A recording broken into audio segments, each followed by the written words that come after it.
how to create a cloud service policy for ISO 27001 in under 10 minutes. Hello, my name is Stuart Barker. I am the ISO 27001 Ninja. And in this tutorial, I'm going to show you how you can create an ISO 27001 cloud security policy in under 10 minutes. Now, the fastest way to do it is to go to the Hightable ISO 27001 template store and download yourself a copy.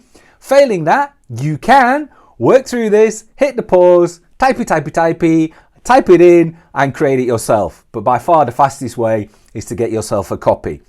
Let's go through the cloud security, cloud service policy for ISO 27001. As you can see, when we create our policy, the usual document markup, the usual version control, other videos are available on that. We are going to look at the contents.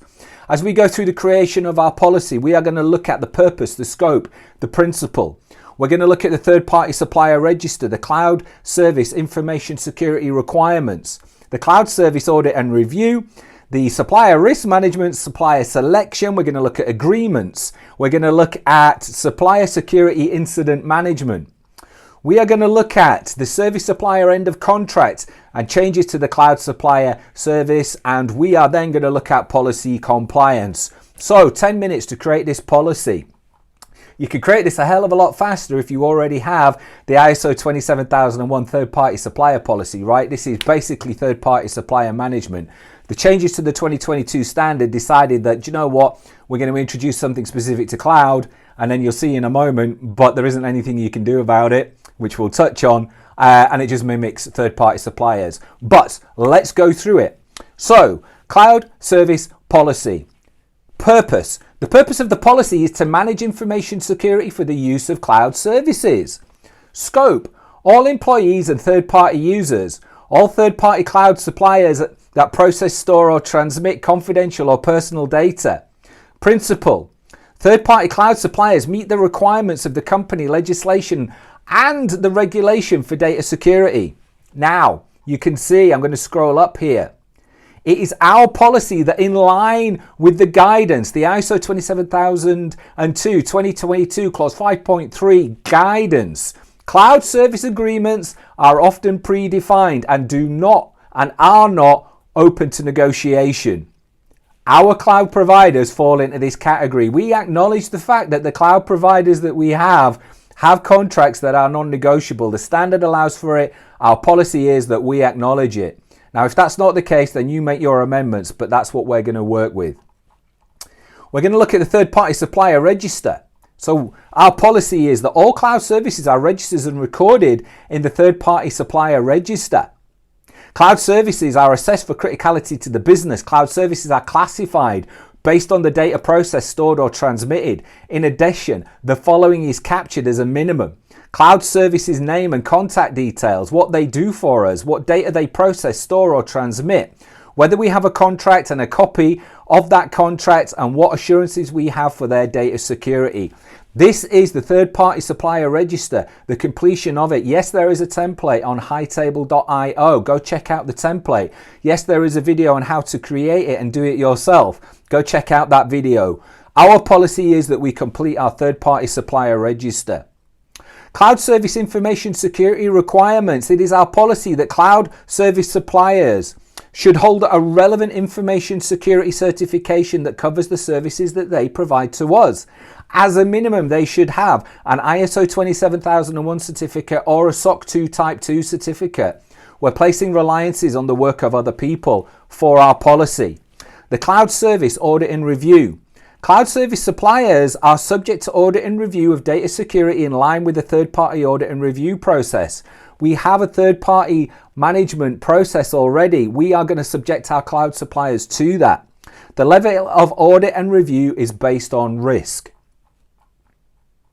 Cloud service supplier risk management. Every cloud service supplier is to be entered onto the risk register and managed via risk management. Cloud service supplier selection. Cloud service suppliers are selected based on their ability to meet the needs of the business. Before engaging a cloud service supplier, data security due diligence is carried out that includes an acceptable level of data security with identified, recorded and managed risks, appropriate certifications, appropriate supplier agreements and contracts that include data security requirements, and legal and regulatory compliance. Cloud service supplier contracts, agreements, and data processing agreements. An appropriate contract agreement and/or data processing agreement must be in place and enforceable before engaging with a cloud service supplier to process, store, or transmit confidential or personal information. Cloud service supplier contracts and agreements include the right to audit where appropriate, practicable, and allowable. It is acknowledged that this is usually not the case. All company policies apply to the use of the cloud service supplier. Cloud service supplier incident management. Cloud service supplier must have a security incident management process in place. Cloud service supplier security incidents that impact confidential or personal information must be reported within 12 hours elapsed of becoming aware of the incident. Cloud service supplier security incidents are managed as part of the incident management process. Where appropriate, the cloud service supplier incident management process is followed. Cloud service supplier end of contract. At the end of the contract, where appropriate, practicable, and relevant, the cloud supplier will confirm in writing that it has met the contractual and legal obligations for the destruction of company confidential and personal information. All access to systems and information is revoked. Changes to cloud service supplier. Changes to the cloud service supplier require the formal written documented approval of the CEO. Changes would follow the change management policy and the change management process.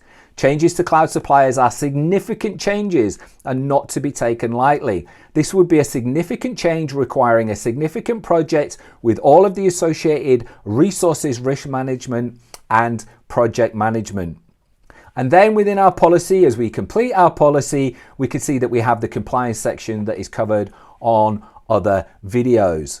So you can see when it comes to the third party, when it comes to our cloud service supplier, we are treating them as we would any other third party. We are acknowledging in our policy straight away that whilst we have a policy, it is overridden by the contract and the agreement of the cloud service provider. Now, we know in reality, you are going to have no leeway with AWS or any of the major cloud providers. For you to go to them and say, I require a dedicated account manager, I require you to do this, they just ain't going to do it, right? So what do? We ensure the best practices of third-party supplier management are in place. We have a generic policy that covers cloud service providers in general, and we say, though, if the agreement doesn't allow for it and in line with the requirement and guidance of the standard, then we accept it. That is a run through of the cloud service policy, the cloud security policy for ISO 27001 2022.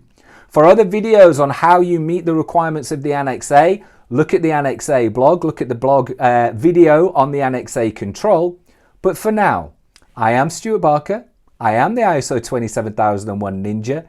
That was the ISO 27001 Cloud Security Policy in under 10 minutes. And until the next video and tutorial, peace out.